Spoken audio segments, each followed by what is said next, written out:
book though. Jesus. Oh my god. Like it's so like hello. Okay, so it's past midnight. That means that it's officially July the 20th, 2020. That means the beginning of the reading rush 2020. Whoa, whoa, whoa, whoa. And I'm very not sleepy at all. So I just thought I would start reading because why not? Why not? Yes, I'm gonna start reading. I'm gonna start from the Land of Neverendings. Because I'm very excited about this book because it sounds cool, like in a whimsical escapism kind of cool, like childlike wonder type of cool. So I'm very excited. I wanna start reading it now. And I'm also gonna grab some vegan cheese puffs because I'm feeling peckish. I'm feeling peckish. So I'm gonna go grab those and I'm gonna start reading. Okay, so it's currently 2 p.m. and I'm almost through with this book. I need to read the last 3 chapters. And oh my god, it's so freaking good. Like, it's so well written, so suspenseful, so like magical and whimsical. And I'm literally like, it talks about, I will go in detail after, but it talks about like toys and toys coming to life.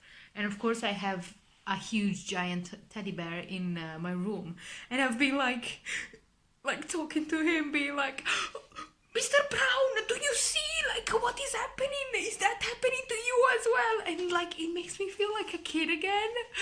I'm loving this so much. And now like, because of course there's a mystery of some sort, and they need like the protagonist needs to solve it, and it's so high stakes, but of course in kind of that kid like high stake, like nobody's gonna die, nobody's gonna, you know, like get shot at or go into depression or anything, but it's still high stakes because it's magic, and magic needs to be protected. And it's so cool. I just three chapters and I'm done, and I don't want it to end. I don't want it to end. Oh my god. But yeah, so cold. Where is it? This book, man. This book, like, I'm devastated. I'm happy. I'm dreamy. I'm believing. It's just such a good book. I forgot like what it was to read this type of books, like middle grade books where you actually just start believing in magic again. It's not even a thing of, oh yeah, like magic sounds so cool and it's so fantastical and it paints this pretty picture in my head. No, like this makes you believe that magic is real. It makes you believe that just because you cannot see uh, stuff happening, that doesn't mean that it doesn't actually exist. It makes you realize that magic is present, and the more you believe in it, the more you want it to be real, the more it becomes real. And the only reason why you're not able to perceive it and to feel it, it's because you're not putting in the efforts of actually imagining it and believing it in it, and have, you know, just taking it for granted. You need to take for granted that magic exists to feel the magic. And it's so cool. And this book also talks about grief, talks about loss, talks about having to find meaning and having to, you know, pick yourself up and just go on with your life after loss. Hi, so this is a few days later after the clip I've just shown you, I was editing the video and I just realized that at one point I just stopped talking about the Land of Neverendings and just started to talk about the next book I was gonna read. I think I thought that I will eventually get back to uh, just finishing. I don't know, finishing talking about the book. But anyway, plot wise, this book talks about Emily. She's just starting middle school. It's based in the UK, which is so great because at one point there's one plot twist that has, it's a very UK thing that happens here. And okay, anyway, so yeah, she's just starting secondary school, and this is after the loss of her beloved sister Holly, who has just died due to her illness. She was disabled, and she just passed away due to this illness. And Emily is kind of trying to figure out how to yeah, keep going, because now her life, that a lot of her life, because her sister was disabled, and because she loved her sister so much, was centered around Holly, around her sister.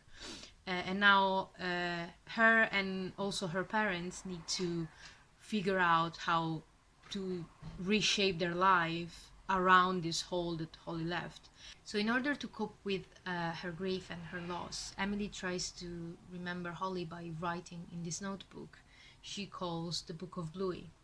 And Bluey was a blue teddy bear that her sister Holly had, and that she used to come up with all these crazy fun adventures that Bluey had, and that she used to tell to Holly all the time to make her happy.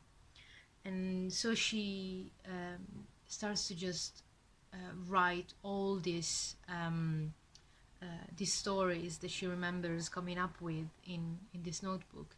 And this is kind of her the only thing she cares about at the moment, is remembering Holly and remembering Bluey and remembering how much she loved them both. But then one night, during a very, very big storm, Emily wakes up and she starts hearing noises coming from Holly's bedroom. So she goes there, and on her sister's bed, she sees this little tent that emanates this bright light. And she starts to hear voices coming off of this tent. It's a very small tent. And the flap of the tent opens, and out come a stuffed penguin and a stuffed bear that are talking to each other and moving and talking about a wrong door, coming out of a wrong door, and just being animated and being lifelike. And Emily, of course, starts thinking, is this a dream? Is this real? Am I going mad? But then she starts talking to the toys, and she realizes that she's not dreaming, and this is real. But she still doesn't know if she's going mad. And this is where the story starts. And it's so cool. It's such a cool story. It talks about the power of imagination, and also the power of letting yourself believe and letting yourself, use your imagination and having that childlike wonder. And yeah, it's just such a great, it's very well written, very well written. And I just loved it so much. I highly recommend it to anybody, especially if you feel like you need a little bit of magic in your world and you need to start believing in stuff again. So yeah, this was a great read. I'm so happy I picked it up. I picked it up literally by chance, and only because it has the cover of the same color of my birthstone. So I'm very glad about that challenge, because I would not have read this book otherwise. Yeah, so very, very glad I read it. And you will see hopefully other videos about the reading rush. I've tried to film my process, just giving updates throughout the days, but I haven't been super consistent. So I have enough material for this particular video. Hopefully I have material for the other videos as well. And yeah, so for the first day of the reading rush, that's what happened. I did start another book. I started The Picture of Dorian Gray, but yeah, another video for that book, cause yeah, I just want to dedicate a whole first video to this wonderful, wonderful book, The Land of Neverendings by Kate Saunders. And yeah, thank you so much for watching, and hopefully I'll see you soon. Bye bye.